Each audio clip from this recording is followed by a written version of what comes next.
Hello students, this is my another video for explanation of chapter 1 class 8.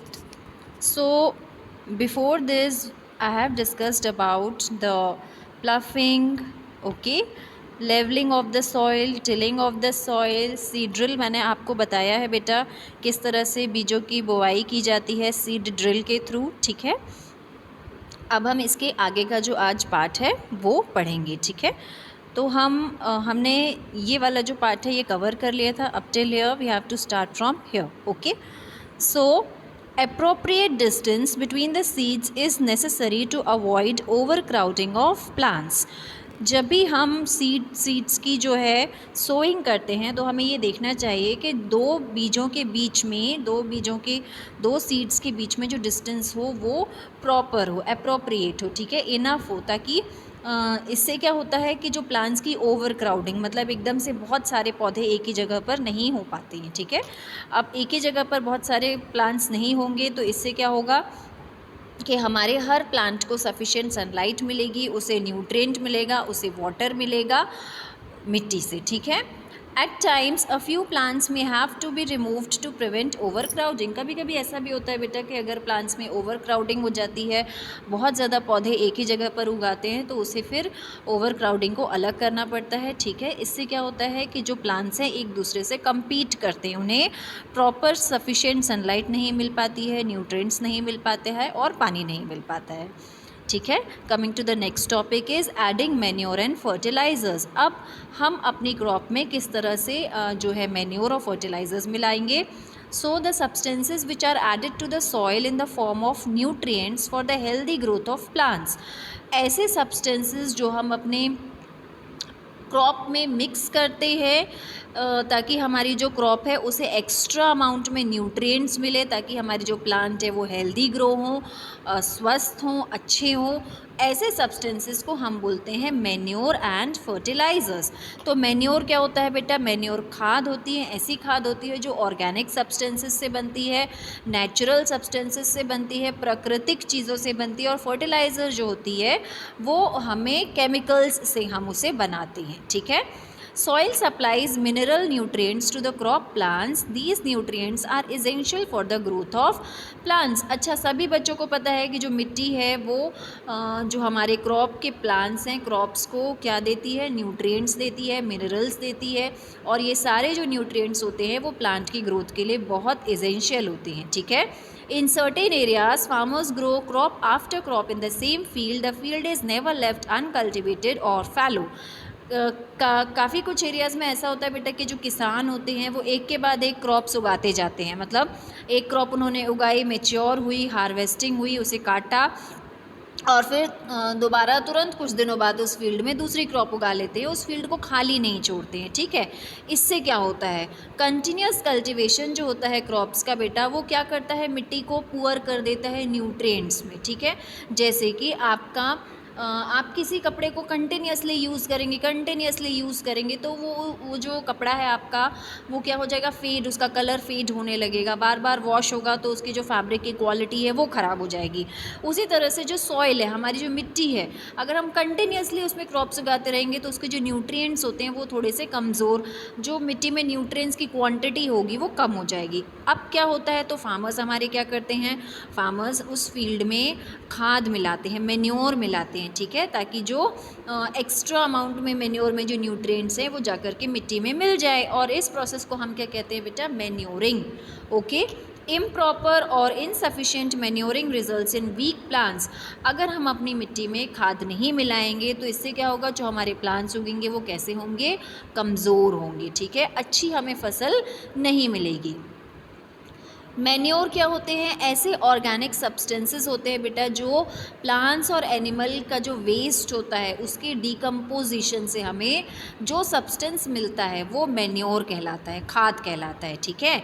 अब कैसे बनाया जाता है, ये फार्मर्स क्या करते हैं, फार्मर्स बड़ा सा गड्ढा खोदते हैं और उसमें प्लांट्स का वेस्ट, एनिमल का वेस्ट, सूखे पत्ते, कचरा, जो भी है ऑर्गेनिक वेस्ट वो उसमें डालते जाते हैं। और उसे ऐसे ही छोड़ देते हैं उस पूरे मटेरियल को, ठीक है। तो जो माइक्रो ऑर्गेनिजम्स होते हैं वो उसे डिकम्पोज कर देते हैं और कुछ समय के बाद 15-20 दिन बाद वो जो सब्सटेंस होता है वो किस में कन्वर्ट हो जाता है, मेन्योर में कन्वर्ट हो जाता है। आप लोग ये घर पर भी अपने मेन्योर बना सकते हैं इस तरह से, ठीक है। लेकिन इसके लिए आपको काऊ डंग भी चाहिए, आपके किचन का वेस्ट चाहिए, आपके घर का वेस्ट चाहिए, सारा ऑर्गेनिक वेस्ट जो होगा, ठीक है, उससे आपकी ये खाद बनती है। फिर वर्मी कंपोस्टिंग आपने क्लास 6 में पढ़ा होगा बेटा, जिसमें वॉर्म्स यूज़ किए जाते हैं, अर्थ वॉर्म्स, रेड वॉर्म्स यूज़ किए जाते हैं वर्मी कंपोस्टिंग, ठीक है। आगे चलते हैं हम, ये हमारा पेज नंबर 6। यहाँ पर आपको एक एक्टिविटी दी हुई है, इसमें आपको बताया गया है कि जर्मिनेशन कैसे होता है, ठीक है। इसमें क्या दिया हुआ है, आपको मूंग दाल या आपको चने के जो चने लेने हैं 3-4 कुछ, है ना। Select 3 equal size seedlings, 3 equal size के आपको सीडलिंग्स लेने हैं।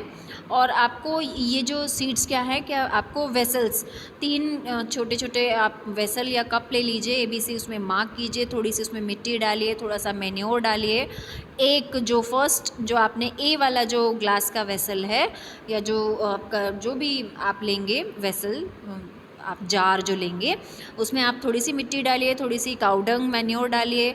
फिर बी वाले में आप थोड़ी सी मिट्टी डालिए, थोड़ा सा यूरिया डालिए। और सी वाले जार में आप सिर्फ मिट्टी डालिए, उसमें कुछ नहीं डालना है आपको, ठीक है। तीनों में आपने बीज डाले और 7 से 10 दिन बाद आपको उनकी ग्रोथ को ऑब्जर्व करना है। So as you can see in this diagram over here, यहाँ पर आपको डायग्राम में दिखेगा ए वाले की ग्रोथ दिखेगी आपको, बी वाले की ग्रोथ दिखेगी आपको, सी वाले में बिल्कुल कम ग्रोथ दिखेगी। क्यों? क्योंकि सी वाला जो जार था उसमें हमने कुछ भी नहीं डाला था सिवाय मिट्टी के, ठीक है। इससे क्या हुआ, इससे हमें ये पता चला कि जो मेन्योर है या जो फर्टिलाइज़र है, यूरिया फर्टिलाइज़र है बेटा, ठीक है, वो ऑर्गेनिक नहीं है, इनऑर्गेनिक है।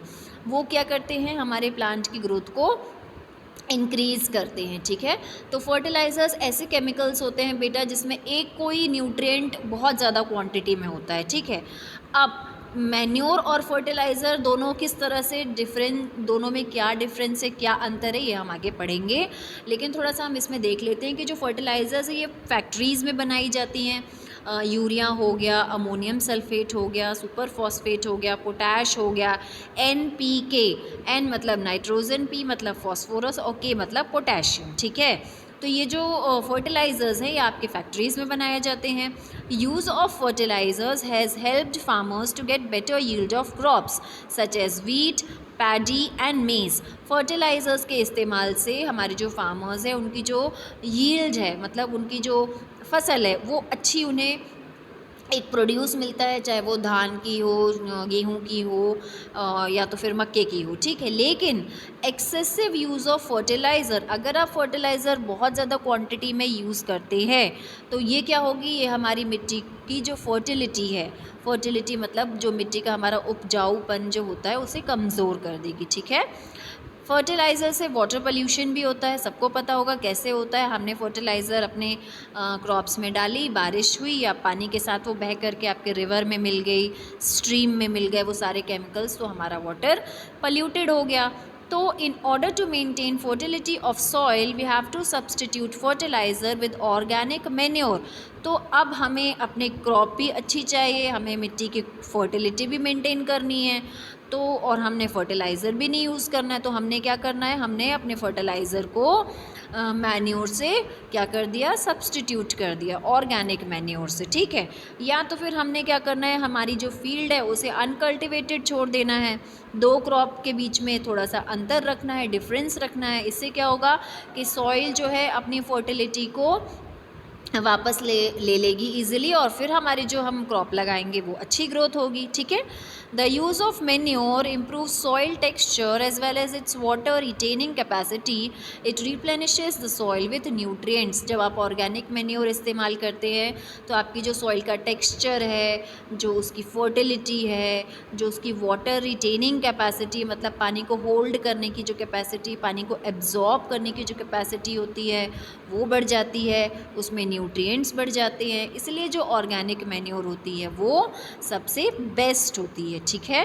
फिर इसके अलावा बेटा दूसरा मेथड जो है, अगर आप न्यूट्रिएंट्स को रिप्लेनिश करना चाहते हैं मिट्टी में, वो है क्रॉप रोटेशन। ठीक है, क्रॉप रोटेशन का मतलब होता है बेटा कि एक सेम क्रॉप नहीं उगाना, डिफरेंट क्रॉप उगाना। ठीक है, नॉर्थ इंडिया में जो फार्मर्स थे वो क्या करते थे, लेग्यूम क्रॉप्स उगाते थे as a fodder in one season and wheat in the next season. Fodder का मतलब है अपने कैटल्स को खाना खिलाने को, जैसे गाय भैंसे बकरी वगैरह को जो चारा वो देते हैं उसे फॉडर कहते हैं। तो वो अपने खेतों में लेग्यूम्स जो होती है ना बेटा, ऐसी क्रॉप्स होती हैं जिसमें जिनके रूट्स में नोड्यूल्स होते हैं, नॉट्स होते हैं छोटे छोटे। ठीक है, तो इस तरह की क्रॉप वो उगाते थे एक सीज़न में, उसके बाद फिर वो नेक्स्ट सीज़न में गेहूँ उगाते थे। इससे क्या होता था कि जब उन्होंने वो लेग्यूम्स उगाया तो उसके थ्रू नाइट्रोजन जो है वो सॉइल के अंदर आ जाता था। ठीक है, अब नाइट्रोजन सॉइल के अंदर आ गया तो अच्छा न्यूट्रिएंट आ गया। ठीक है, तो फिर जब उन्होंने जो नेक्स्ट क्रॉप उगाई वो नाइट्रोजन जो है वो क्रॉप यूज़ कर लेती थी।